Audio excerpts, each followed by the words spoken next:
This edition of Analytics Academy is all about free throw rate. It's not a stat we talk about much, but it's certainly one worth paying attention to. Free throw rate is calculated as free throw attempts divided by field goal attempts. The end number you get is a good measure of how frequently a guy draws fouls and gets to the free throw line. Now, to clarify, because it's not based on minutes, it's not used to evaluate how often a player or team gets to the line in a game. Instead, it's used to determine what proportion of a player's scoring opportunities come at the stripe. Now, using this at a team level, it tells you the same thing.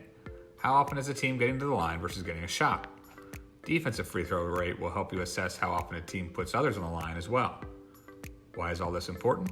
Because the free throw line is the most efficient place for any offense. Think about it this way. If a team shoots 70% from the stripe, they're getting 1.4 points per possession every time they take two shots. That's significantly more efficient than the nation's most efficient team this past season, who averaged 1.2 points per possession.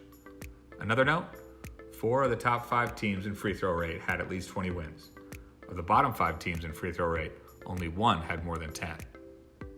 Now, when it comes to free throw rate, the Auburn Tigers were third in the country at close to 44%, meaning they took 44% the number of free throws compared to field goals. This was largely due to the contact-seeking nature of 3 players, Samir Dowdy, Isaac Okoro, and Austin Wiley. Those 3 guys all had at least half the number of free throws as they did field goal attempts. Given Auburn struggled heavily from 3, this makes sense. They found another efficient way to get points. And that's another lesson here in Just Play's Analytics Academy.